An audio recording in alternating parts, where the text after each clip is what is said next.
Hey guys, it's Alec Hagar coming back to you with another video.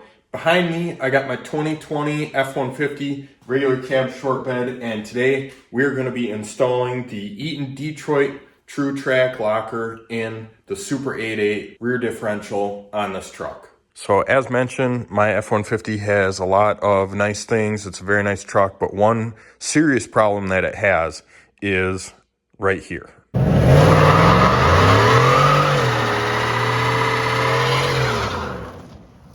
Yep, as you saw, this thing has an open differential. It only spins one tire. It's really lame, and it does not do donuts. So this is gonna fix it. So as you can see, one spins, one does nothing, which is a problem when you're trying to, have fun, hoon this thing, do whatever. Only this side spins. We need to fix that. So if you're not aware, Ford came out with the Super 8.8 in 2015 with the F-150s and the Mustangs so that they could use the same carrier. This Super 8.8 video will apply to all 2015 through 2023. I believe they ran the Super 8.8. I think all the 2024s have a 9 3/4 in them factory. So today we're going to be installing, this is the Eaton. It's a Detroit locker. It uses helicoil gears. I will put that up on the screen, but there are no clutches in this. In this video, I did mess up just a couple times, and you'll have to forgive me, but I did call it a limited slip a couple times. This is a locker. It's all mechanical. There's no clutches in it. And that's one of the big advantages to the Detroit locker over other limited slips is we will never, ever, ever need to do maintenance in this thing. So because we have goals of this truck making 4-digit horsepower numbers and having a set of twins on the front of it, we are going to want something that's reliable and something that we don't have to worry about rebuilding or clutches or anything like that. And so that's why we landed on the Detroit locker.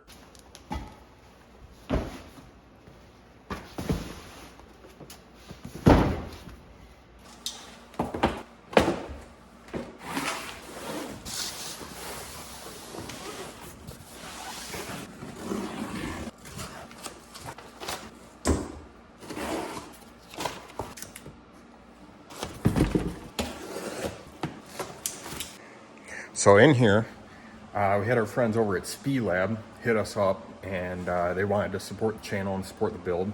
So they reached out, and I thought, what better opportunity than when we're doing in the rear differential than to put something like this on.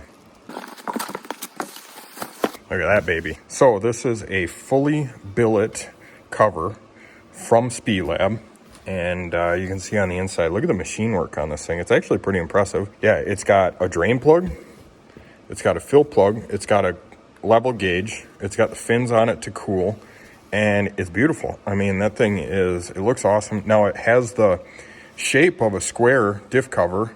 And if you've ever watched Mr. Gale Banks, who thinks he's the best guy in the world, but some of his evidence behind square diff covers is an issue. So you can see that this one has like the cooling fins in it still, and it's got the rounded shape for the gear oil. And so I think this diff cover is actually pretty impressive. And I do want to say thanks to Speed Lab for sending it over for the project. So what we're going to do is we're going to fix our one wheel peel issue. We're going to install a limited slip, and we're going to throw on this diff cover, and then we're going to go do donuts and burnouts and have a good time. So let's get to the install. If you got any interest in buying that sweet diff cover that I just showed you, you can purchase it in the link down in the description, and make sure you use the code ALEC15 for 15% off. Save you a nice chunk of change. Alrighty, so let's fix this limited slip issue, open differential issue, I should say.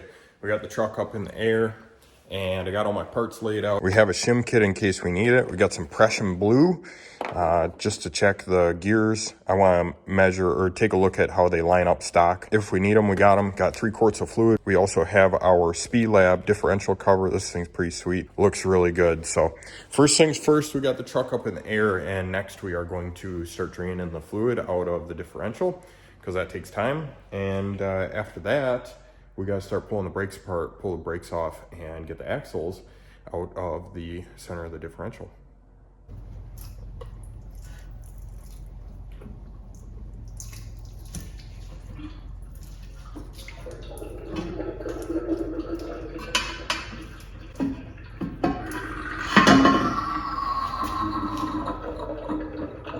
She likes it. Ah, my favorite smell in the world, the old differential fluid.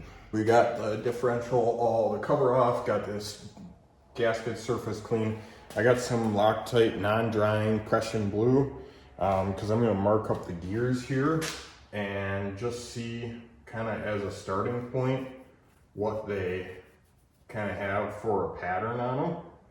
So this is kind of, I mean, if you ain't got it, you just go grab the molasses out of your wife's cabinets, you know, kind of thing, and make it work. I was hoping to get the yellow stuff locally, and I probably could have ordered it on the internet, but probably should have. I didn't. Here we are. I'm rambling. Anyways, so I'm gonna mark up about, let's see, 5 or 6 teeth here, and you want a good solid thick coat on there. Make sure you get both sides really good. Just using a little horsehair brush or the hell kind of hair it is, I don't know.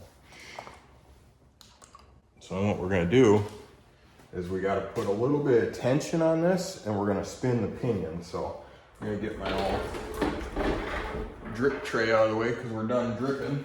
So I wasted 6 cans of brake cleaner in this thing. So what we want to do is we want to make sure we got some load on it, kind of like the tires. And we're just going to turn this in.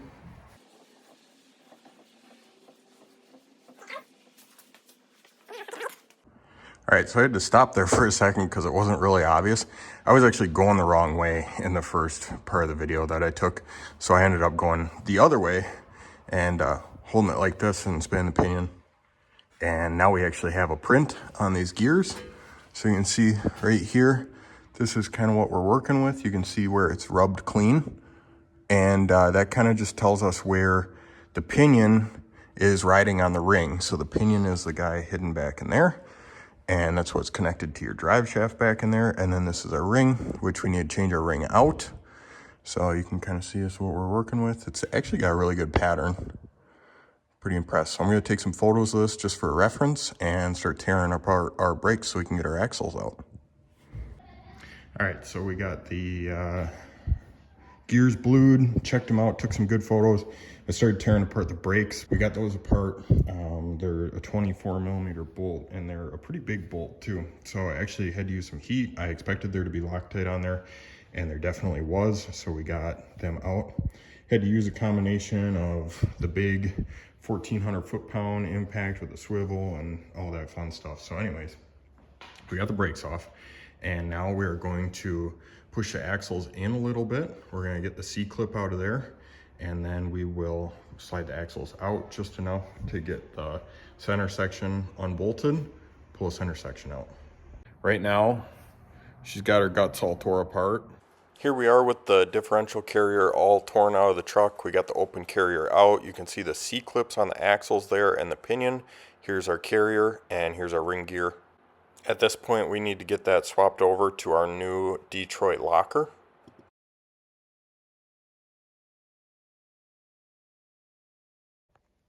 Alrighty, quick little update. We got our bearings pressed on here. Everything went well there. Got our new races as well. So, bearings on both sides. Ring gear is all tightened and torqued down. Everything's looking good. So now, the only thing that sucks, I screwed up when I dropped those shims. So we're gonna put it in, we're gonna check the backlash, check the meshing pattern, and if it's good, we're gonna leave it. There's a 50-50 chance that it's not good because it's not the same shims on the right side, and we'll have to pull it back apart. But I will struggle through that and let you know how it goes. All right, so we got this guy in here, and as you can see, we got a little bit more heel contact than what's probably preferred. We don't have a whole lot of backlash either, so I think I'm gonna flop the shims and just see how that looks compared to this. I gotta say, I've done a lot of difficult things in the automotive world. Setting a differential up, even though this is not like a blank canvas, I'm reusing parts here. Wow, I just have to say I underestimated what goes into it. it's definitely difficult. I will say that. It is on par with Coyote long tube headers difficult, but we got it figured out. So here we are. You can see our drive side looks mint and our coast side also looks mint. So I'm really happy with how that turned out. What we ended up swapping shims from side to side, and you might look back here and be like, why do you have two ratchet straps out? That's because I had to ratchet strap the thing out of there after I put it in the first time because I couldn't get it out. So that was fun. I had to figure out how to do that and learn that. We are going to throw some torque on this thing, get the axles in, and try and get this thing buttoned up. All right, so as you can see, we have our axles in here. You can see our bronze C-clip there. Here's a little better view of that C-clip up in there. So now they provide you with a couple items here I'd like to show you. So this guy goes in between the two axles. This is your cover to apply pressure to that spacer, and here's our snap ring that goes on the outside. So what we gotta do is we gotta pull our axles out, grab this spacer. Autism. There she is, right there. Up next, our cover, like that, and our snap ring.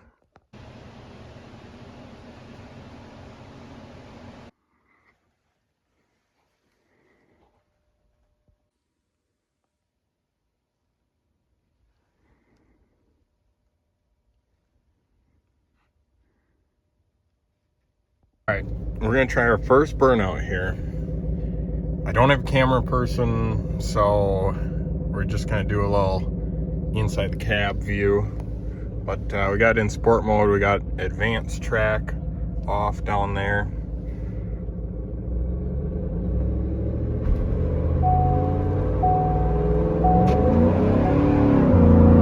Oh yeah, she's burning them, boys. Wow, that locked up good. Woo! That was like immediate too. There was like absolutely no slip. Just locked in and went. Wow, that felt good. Let's take a look at these suckers. All right, all right. They're not deep black, but they are, look at this. Right there. Very nice.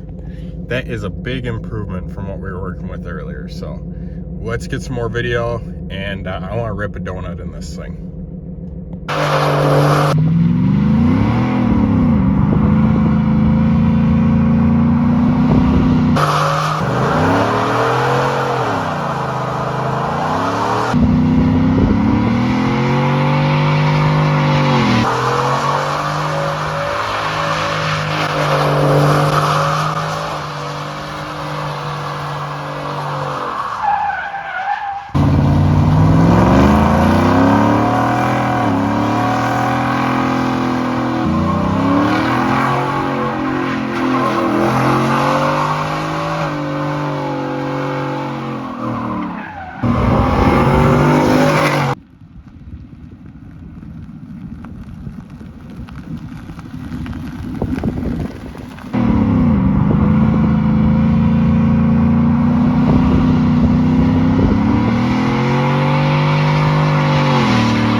All right, so we got it all installed. You can see we're doing freaking donuts, we're doing burnouts.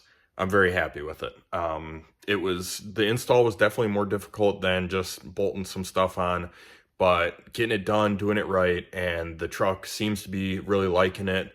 Everything seems to be working well, and it does a mean burnout and it does a mean donut. So it works really good. I would highly recommend the Detroit locker to anyone that's looking at going to a posi or wants both wheels to spin. These tires don't have much life left in them, so of course we will make sure that they are very well used before we replace them. But overall, I'm really happy with it. Please, please, please, if you guys like this content or you want to watch more videos on truck builds, make sure that you're subscribed. And if you found this video helpful at all, please leave a like. I really appreciate it. Bye now.